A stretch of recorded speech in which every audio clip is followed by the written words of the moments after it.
Hey friends, welcome to the Angie Ambrosetti Show, Let Her Out to Play.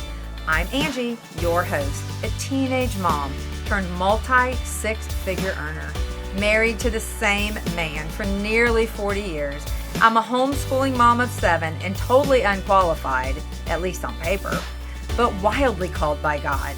Remember, He doesn't call the qualified, He qualifies the called. Here, we are going to talk about it all.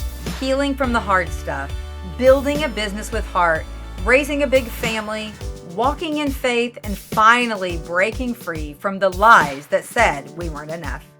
So if you're ready to stop playing small, shake off the doubt and the shame, and step fully into who you were created to be, girl, you are in the right place.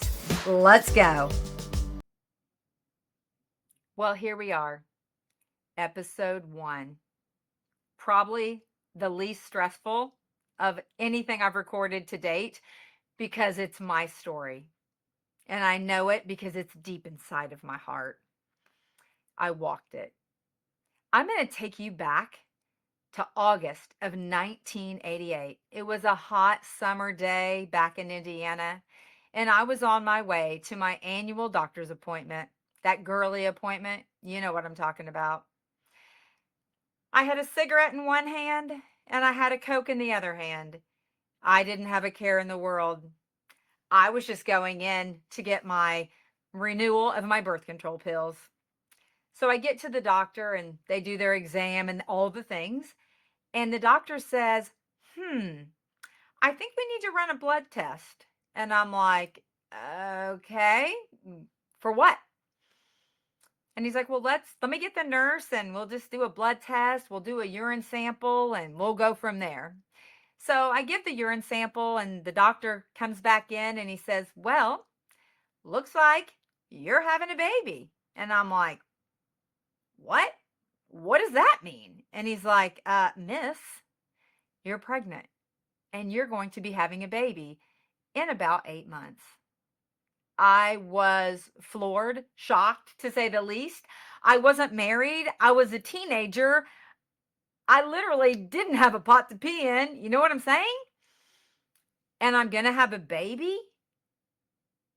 You can imagine how I was feeling: excitement, fear, embarrassment, all the things all at one time. I mean, after all, I was a Christian and I shouldn't be having a baby before I'm married, right? But the reality was I was. I was pregnant. And I remember driving back home and to surrounding family, and in the next few weeks that followed that, I remember a lot of negativity coming at me. How are you going to afford this? Are you going to get married? Your marriage will never last. What are you thinking? How are you going to do this? And all of a sudden, the fear started pouring back into me from all of the beliefs that I had had about myself all of those previous years. I'm worthless. I'm not enough. I'll never make anything of myself. What in the world is going to happen? It was a scary feeling. And my disbelief continued to pour into my mind. And it started to come out in anger and in different ways. And I didn't understand it then. And now, as I look back, I definitely can see different patterns in my life that were showing up. My disbelief in myself, the feeling of worthlessness, which sounds kind of crazy, but it's true. I didn't feel like I was going to be able to make anything of my life, of myself, having a child. What in the world? What in the world was going to happen? Well, I can tell you this. God showed up in the most amazing way, like He always does. And I don't even know why it's a surprise, because it's who He is. He shows up and shows off in so many ways that it literally is unbelievable at times. But it is indeed the loving and merciful and forgiving God that He is. And so, several weeks later, my now husband of almost 4 decades and I got married. And even at that, we heard it all. You're never going to last. She's never going to stick with you. All of the things. I can't even repeat some of the things that literally were said. But nonetheless, we got married. It was a shotgun wedding. You know the definition there. She's pregnant. They have to get married. The truth is, we were already engaged and we were planning to get married in April that following spring. But that's not how the plans worked out. And as a matter of fact, I had already purchased my wedding gown. But it's okay. I ended up borrowing a dress from a friend. We got married in my grandparents' living room. My grandparents were so near and dear to my heart. I had lived with them so much of my childhood. And now my husband and I would live in the apartment above their house, basically a house that I grew up in. And it held such beautiful, tender memories for me. We got married in their living room with the justice of the peace, with a few close friends and family.